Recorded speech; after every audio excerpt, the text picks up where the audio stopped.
ընթացքում կա ասելիք, որը պետք է իրավական առումով ասվի։ Պարոն Աշոտյանի նկատմամբ ոչ թե հերթական դատական նիստն է պարոն Աշոտյանի գործով, այլ պարոն Աշոտյանի նկատմամբ իրականացվող քաղաքական հետապնդման եւ քաղաքական հալածանքի շարունակականությունն է ապահովում եւ ինչպես բազմիցս առիթ ունեցել ենք Նիկոլի բառամթերքով ասելու, այդ վնգստացող դատավորները այս հատուկ ստեղծված արտակարգ դատարանը, որը Հայաստանի Հանրապետության օրենսդրության տեսանկյունից ստեղծվելու ոչ մի իրավական հիմք չուներ, ունի մեկ նպատակ, որպեսզի պարոն Աշոտյանին կաշկանդեն, որպեսզի պարոն Աշոտյանը հնարավորություն չունենա պայքարելու Նիկոլի դեմ եւ անեն ամեն ինչ, որ վերջի վերջո ասի դե այս հալածանքների ֆոնին էլ ես ինչպես կարող եմ շարունակել ճշմարտությունը ասել։ Մենք պիտի նաեւ պարոն Աշոտյանի գործունեությունից եզրակացություն անենք, որ իր վրա այդ քաղաքական հալածանքը, չնայած 2 տարի ապօրինի կալանքին ազդեցություն չի ունեցել, ինքը անկոտրում է մնացել իր ճշմարտության ու պայքարի մեջ, ինքը շարունակում է Նիկոլի դեմ պայքարել հանուն Հայաստանի Հանրապետության անկախության եւ ինքնիշխանության, իսկ այստեղ են իրեն ամեն անգամ մեր քաղաքացիները նաեւ ձեր միջոցով հնարավորություն ունեն համոզվելու, թե ինչի մասին է այդ կարած կարկատած գործը, որը բերել են դատարան առանց տուժողի, առանց բացասական հետևանքների հիմնարկի իրավաբանական անձի, պետության կամ որևէ ֆիզիկական անձի համար, դե հանձնարարական է եղել են SMS-ով Նիկոլի հայտնի, որ Արմեն Աշոտյանին կալանքի տանելու ժամանակն է, դատախազությունը, քննչականը, հեղինակազրկված բոլոր այդ իրավապահ համակարգը, որը ծառայում է Նիկոլի համար, լծվել են իրար գլխին մի գիշերվա մեջ, հորինել են չգիտես ինչ, որպեսզի կարողանային պարոն Աշոտյանին մեկուսացնել։ Այս դատական նիստերը դրա մասին են եւ այս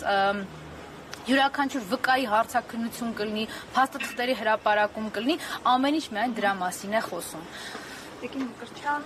մի քանի ամսից հերթական ընտրություններն են Հայաստանում, այս ռեպրեսիաները իշխանությունների կողմից ինչ բնույթ կարող են կրել եւ մինչեւ ուր կարող են հասնել։ Մինչև ընտրությունները պետք է իհարկե ավելի ազնիվ լինելու ասել, որ այդ ռեպրեսիաները ոչ թե արվում են միայն 6 ամիս հետոյվա համար, այլ արվում են հենց այսօրվա համար, որևէ հնարավոր քաղաքական գործունեություն կամ քաղաքացիական դիրքորոշում, միավորում ընդհանրապես ճնշելու համար, որ Հայաստանի քաղաքացիները ժամանակ չունենան ուղղակի մտածել, զբաղվել մեր երկրի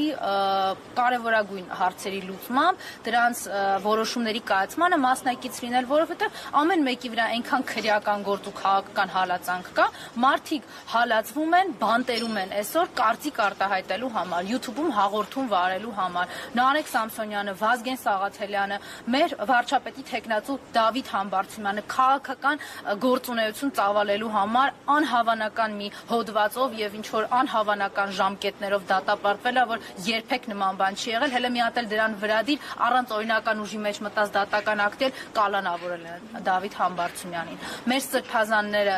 բարերարը ինչի համար են նստած։ Նրա համար, որ Նիկոլ Փաշինյանը հայ հասարակության մեջ այդ վախը սփռի, ասի նայեք, ինձնից ազատվել հնարավոր չի։ 18-ին ոնց էր ասում, կամ ես կլինեմ վարչապետ, կամ Հայաստան չի լինի։ Ինքը այդ դա է եկել է իրականացնել։ Անում է ամեն ինչ, որ ինքը մնա վարչապետ եւ մյուս կողմից էլ Հայաստան չլինի։ Ես ուզում եմ, որ մենք այս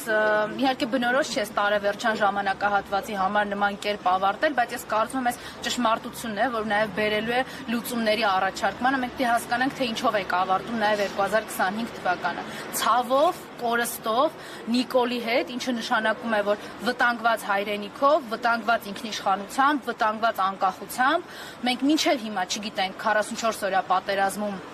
զոհված մեր հերոսների թիվը Նիկոլը չի հրապարակում, անուն ազգանունները, պատմությունները իրենց թաքուն է պահում մեզանից։ Մենք անգամ հնարավորություն չենք ունեցել սգալու եւ շնորհակալություն հայտնելու մեր հայրենիքի համար իրենց կյանքը զոհած